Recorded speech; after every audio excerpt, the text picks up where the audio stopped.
សូមគោរពជំរាបសួរដល់ពុកម៉ែបងប្អូនទាំងអស់គ្នាផងដែរចាសូមអធិស្ឋានសូមអភ័យទោសចំពោះការអាក់ខាននៅការដែលថាខ្ញុំចែករំលែកនៅវីដេអូ content ធ្វើម្ហូបនៅក្នុង channel YouTube របស់នាងខ្ញុំអញ្ចឹងណា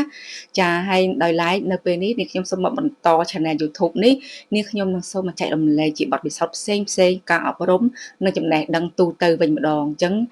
សូមបងប្អូនអរគ្នាជួយគ្រប់គ្រងនិងជួយគេហៅថាតាមដានបន្តទៀតផងចាហើយនៅក្នុងថ្ងៃនេះនាងខ្ញុំសូមចែករំលែកនៅវិធីសាស្ត្រមួយចាជួយខ្លួនឯងនៅពេលយើងអួលទឹកចាហើយបទពិសោធន៍នេះផងដែរគឺនាងខ្ញុំធ្វើខ្លួនឯងផ្ទាល់ហើយបានផល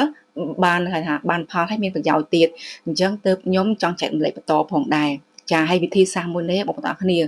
គឺជាវិធីសាស្ត្រដែលជួយសង្គ្រោះជីវិតមនុស្សចាហើយសម្រាប់ខ្ញុំគឺជាមនុស្សម្នាក់ដែលអាសាអួលទឹកអាសាអួលបាយចា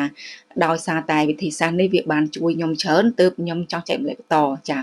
បងប្អូននៅពេលដែលបងប្អូនអរគ្នាញ៉ាំទឹកឬក៏ញ៉ាំបាយទៅអួលទៅអីចឹងណាបងប្អូនពេលដែលញ៉ាំទឹកអួលបងប្អូនសូមមេត្តានៅឲ្យស្ងៀមចាបងប្អូននៅឲ្យស្ងៀមបងប្អូនអត់ដង្ហើមចាអត់ដង្ហើមប្រហែល5វិនាទីឬ10វិនាទីចាគឺទឹកនឹងហូរចូលទៅក្នុងបំពង់ករបស់បងប្អូនដោយអូតូតែម្ដងចា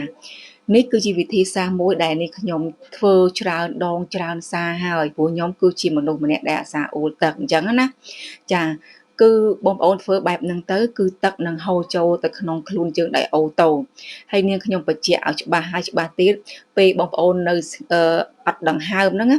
អត់ដង្ហើមសូមកុំធ្វើកាយវិការអ្វីទាំងអស់ចាគឺនៅឲ្យស្ងៀម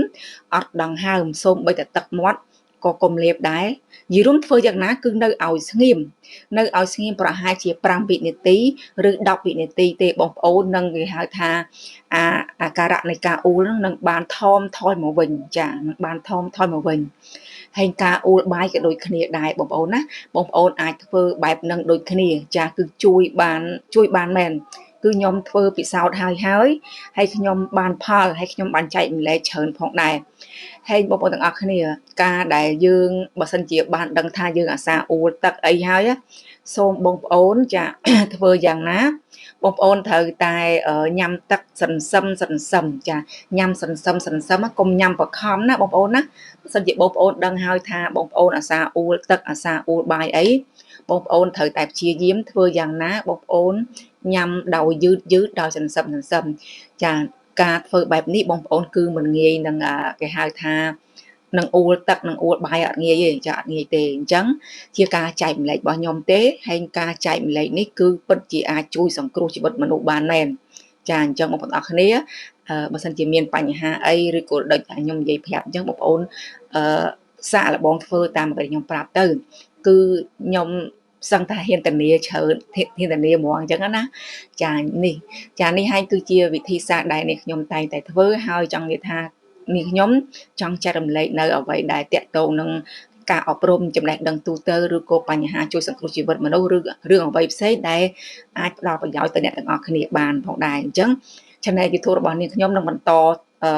ទៀតអញ្ចឹងសូមបងប្អូនអរគ្នាជួយគ្រប់គ្រងនិងជួយ Subscribe បន្តទៀតផងដែរចាសូមអរគុណសូមជម្រាបលា